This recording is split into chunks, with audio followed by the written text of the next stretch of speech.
Oh, I hope everyone can hear me. I would like to take this opportunity to thank you. The This church has given me so much room to grow. I started volunteering with the church because I needed some social interaction, a place where I didn't need to introduce myself as a disabled vet, because helping others should not be about me. I didn't know doing some simple tasks like pushing a grocery cart, staying overnight at the church, or just rearranging some clothes could help out my community so much. Sometimes volunteering is just showing up and seeing how you can help out. Other days can be harder depending on who you're dealing with. However, trust me, when they say thank you, they mean it. So thank you again for letting me teach a few orchid classes, a few orchid repotting classes, for letting me be part of your RE, because your kids are awesome. And just thank you for having me in your community.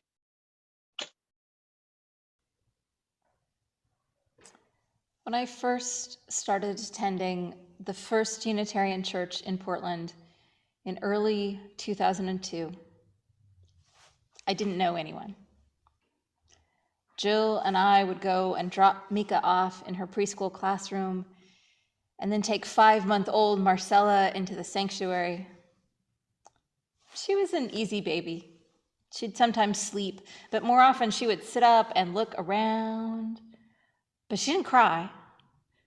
Still, we worried if she was bothering people, until one week when the older women behind us said, "Oh no, we look for your baby every week. She's just darling."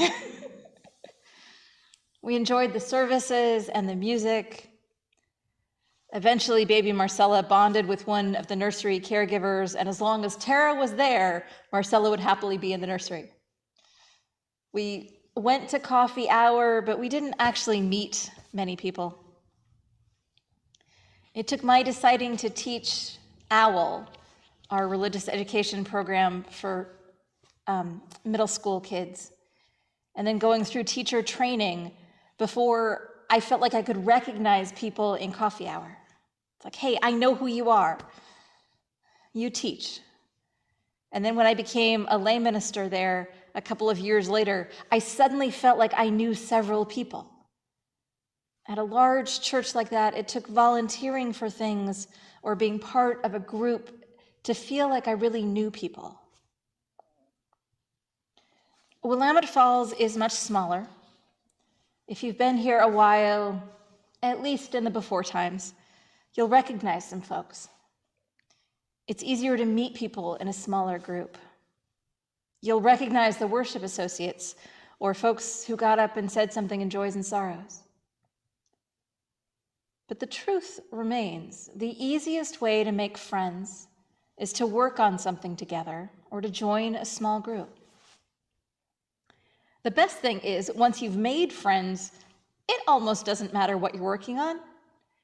Sheila and Sally and Joan and Louisa spent 4 hours on a Saturday morning cleaning up mouse poop.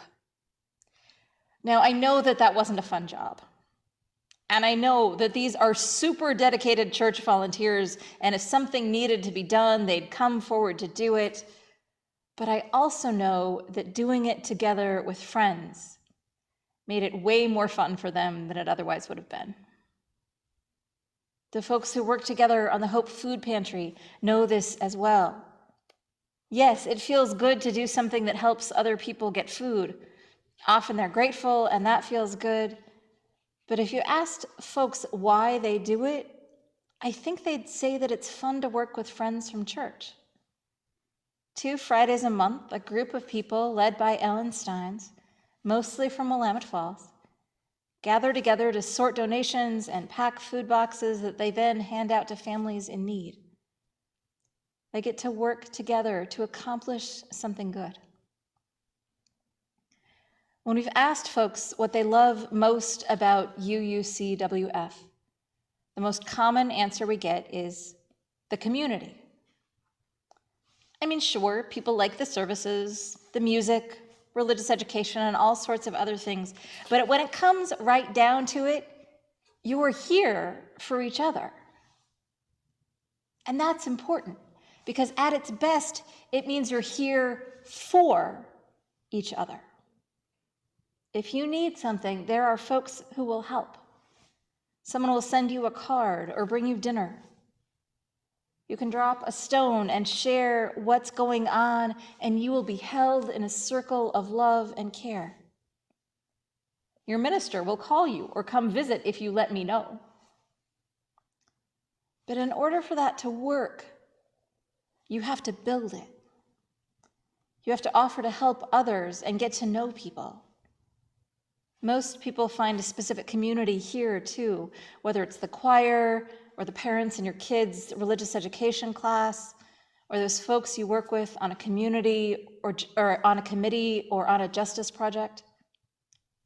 Maybe it's the people you know from the men's group or the women's book group or the forum. It has been harder to build community these days. We are still a place that people want to belong to. I am thrilled and a little shocked that we've had about 20 people join the church since March of 2020. We have a few new members who have never been in the building. But I know that it's more difficult to form community over Zoom. And when we're in person here now,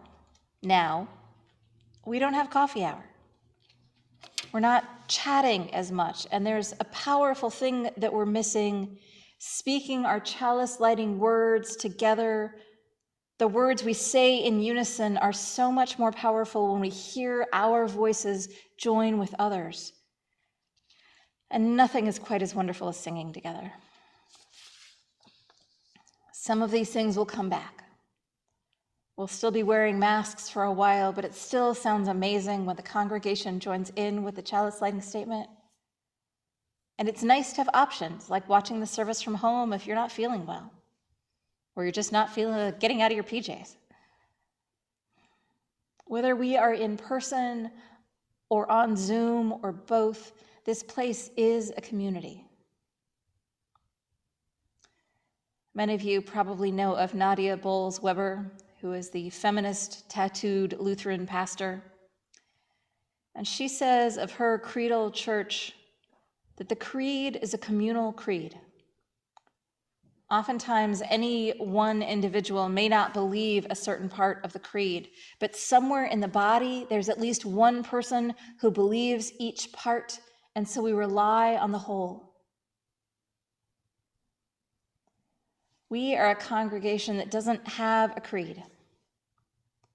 We don't all believe the same thing, and yet we still rely on the whole. When the road gets dark and you can no longer see, just let my love throw a spark and have a little faith in me, wrote John Hyatt. Hyatt wrote a love song, but the whole concept of having faith because you are beloved is a deep, deep part of a faith community. We are held. We are cared for because we believe in a greater love, whether that's the love of God or community or the person who is standing right next to you. The romantic love celebrated tomorrow is just a tiny part of capital L love. Now, for a lot of us, it's a special and important part. Romantic love is one of the strongest forces in the world. It inspires people to write songs and poetry and novels. It inspires art. Sometimes it creates babies. But Eros is only one part of love, and I dare say that if Eros is your only experience of love, then you will have a hard time, my friend. Adrienne Marie Brown, in her book, Pleasure Activism, notes, We don't learn to love in a linear form, from self to family to friends to spouse, as we might have been taught. We learn to love by loving. If things go well in our lives, we learn love from our parents or caregivers. We cry and someone picks us up and holds us and feeds us. They meet our needs because we can't yet. There is no wonder that the most common word in the Bible for God is Father, because a loving parent or adult is where we learn about faith, which is the idea that we trust that we will be cared for. We trust that someone will show up. Marcus Borg, the famous Jesus scholar, writes, the Hebrew word for faith in the Old Testament is imuna. And what makes that word interesting is that it's the sound that a baby donkey makes when it's calling for its mother. To appreciate that, you have to say, imuna. So it sounds like that.